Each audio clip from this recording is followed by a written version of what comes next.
एक बार बैठ जाओ सारे।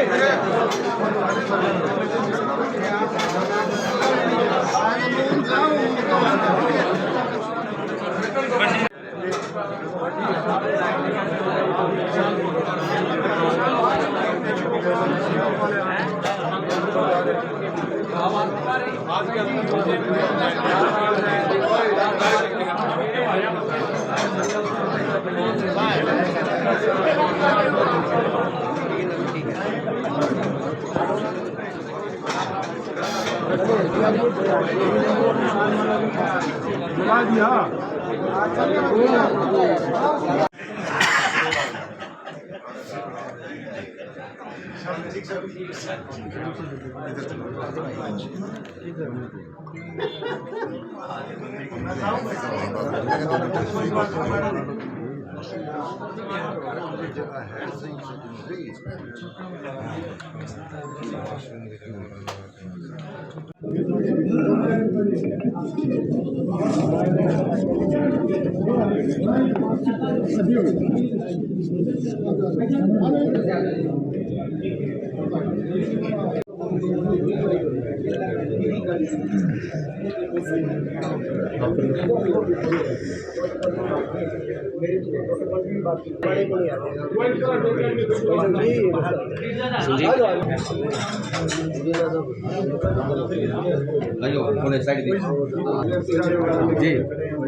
को बढ़ाया गया नायब सैनी जी को, उसके बारे में आप इसमें है देखो, एक बार ये शुरू कर दें जी। देखो ऐसा पहली बात जो है, धन्यवाद आप लोग आए, आप लोग ने हमारी, क्योंकि हम ये लड़ाई लड़ रहे हैं आपके आधार पर लड़ रहे हैं। हमारे पास कोई और जो है, जो बीजेपी ने 550 करोड़ का बजट जो है मीडिया चैनलों के लिए रखा है, खट्टर सरकार ने 23-24 का, हमारे पास इस तरह का कोई बजट नहीं है हमारे पास। तो आप जैसे ईमानदार और निर्भीक, और ख़ास तौर पे जिन जिले के पत्रकार ईमानदारी और निर्भीकता के लिए जाने जाते हैं, हमारी बात आप पहुँचाते हो, तो इसीलिए आपका धन्यवाद, आपने समय दिया। दूसरा, आपने क्या प्रश्न पूछ रहे थे? धनखड़ साहब के बारे में जो संगठन का अंदरूनी मैटर है जी, इस पर हम क्या कमेंट करें। हम बीजेपी तो है नहीं, बीजेपी तो 9 साल से अपना कोई काम तो बताती नहीं, मगर केवल कांग्रेस के संगठनात्मक मामलों में अपनी जो है बयान देते रहते हैं, अपना टाइम पास कर रहे हैं। हमें जो है कोई किसी का संगठन में कोई किसी को बनाए किसी को हटाए, हमें कुछ नहीं, लेकिन मैं ये कह सकता हूँ, किसी को बनाओ किसी को हटाओ, प्रदेश की जनता ये सरकार हटाने का मन बना चुकी है। तो आप तो संगठन का इनका अपना मैटर है, ये किसी को हटाएं किसी को बनाएं, लेकिन ये किसी को बनाओ किसी को हटाओ, संजय जी, जनता ने इस सरकार को हटाने का मन बना लिया है, क्योंकि इस सरकार ने हरियाणा को बहुत नुकसान कर दिया, हरियाणा को विकास की पटरी से उतार दिया, देश में सबसे ज़्यादा बेरोजगारी का प्रदेश बना दिया, देश में सबसे ज़्यादा महंगाई का प्रदेश बना दिया, देश में सबसे ज़्यादा नशा हरियाणा के अंदर, पंजाब से भी ज़्यादा, देश के टॉप अपराध के राज्यों में हरियाणा का नंबर है। आज विकास की कोई परियोजना 9 साल में लेके नहीं आ पाई कहीं भी, किसी भी शहर में। तो ये स्थिति इस सरकार की है। ये सरकार हरियाणा के लिए बहुत ही जो है एक ऐसी विफल सरकार साबित हुई है, जिसने हर वर्ग को दुखी करने का काम किया है। तो लोगों ने इस सरकार को हटाने का मन बना लिया। एमपी साहब, लेकिन इन 9 सालों में सरकार की जो ब्याज है, डिजिटल इंडिया की और चाहे बीपीएल का जो है 1-20 से 81 करना, आप कोई ऐसी उपलब्धि इनकी नहीं है 9 साल में। जो जिसको मैं समझता हूँ कि लेकर जनता को संतुष्ट जो है ये सरकार कर पाए, क्योंकि इन्हें काम ही नहीं किया। बाकी कुछ ना कुछ तो कहना ही है। मैंने ऐसे कहा कि भाई 550 करोड़ का बजट मीडिया के लिए दिया है, मीडिया वालों को ले दिया है।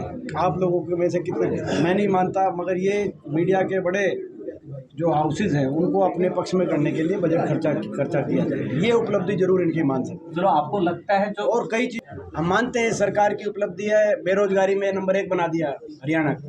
हम मानते हैं सरकार की उपलब्धि है, महंगाई में देश में नंबर 1 हरियाणा बना दिया। हम मानते हैं सरकार की उपलब्धि है कि नशे में नंबर 1 बना दिया हरियाणा। हम मानते हैं सरकार की उपलब्धि है कि किसानों पे अत्याचार में नंबर 1 बना दिया।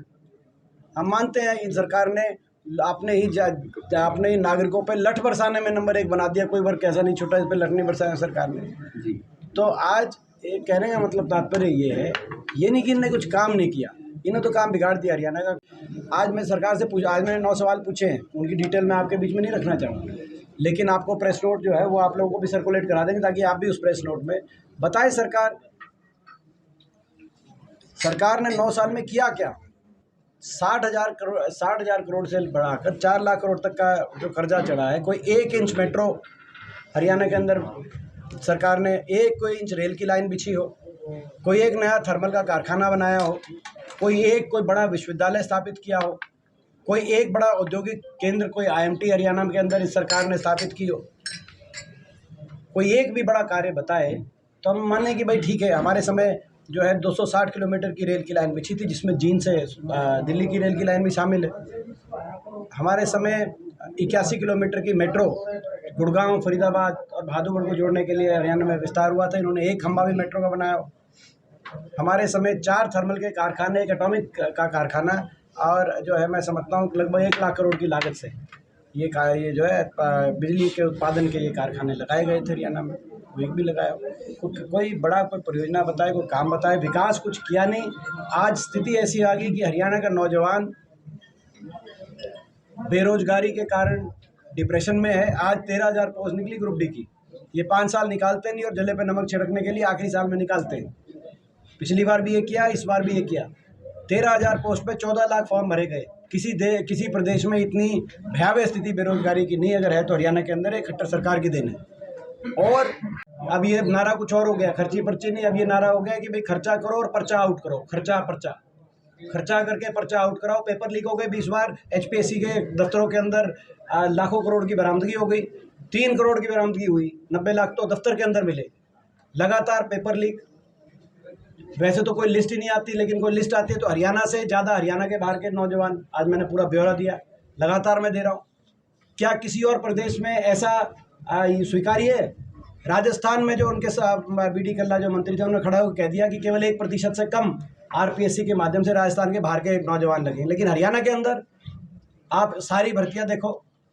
SDO की भर्ती आई 2019 में, 80 में से 78 बाहर के, 2 हरियाणा के। SDO इलेक्ट्रिकल की आई 99 में से 77 बाहर के, केवल 22 हरियाणा के।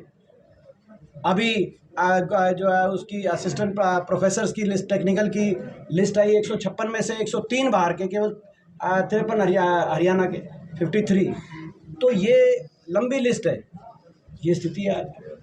ये सरकार की उपलब्धि, आप उपलब्धि बता रहे थे ना, ये उपलब्धि है। अभी HCS की लिस्ट आई, आधी पोस्ट खाली रहेगी।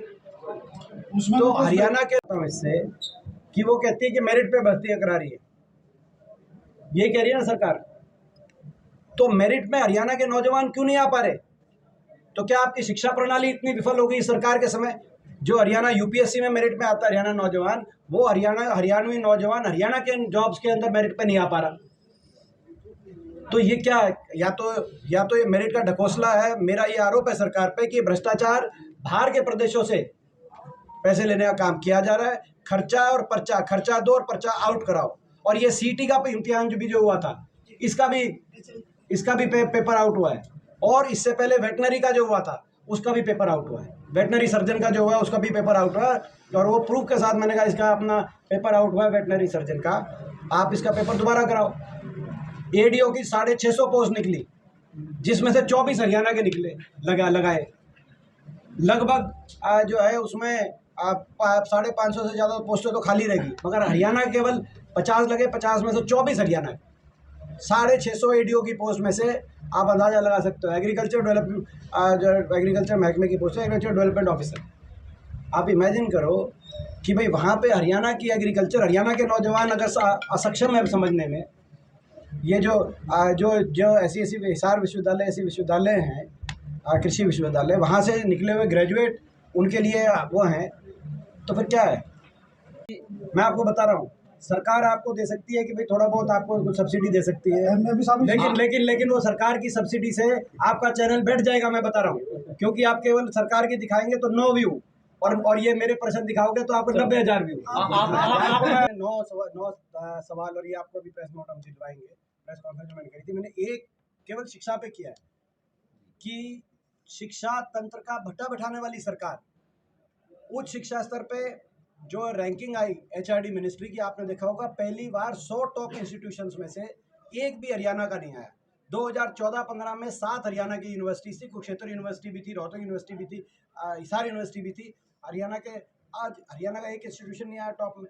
वहाँ से लेकर और स्कूल एजुकेशन तक, जहाँ स्कूल बंद हो रहे हैं, बच्चों को स्कूलों के आगे बैठना पड़ा है। मैं कहना चाहता हूँ कि ये सरकार एक ऐसी सरकार आई है कि जिस सरकार में छोटे छोटे बच्चों को भी स्कूलों के आगे धरना देना पड़ा है। ऐसा जो है मैं समझता हूँ दिन हरियाणा को दिखाने वाली ये सरकार, इस सरकार का जो है आने वाले समय में, बाकी आप जो है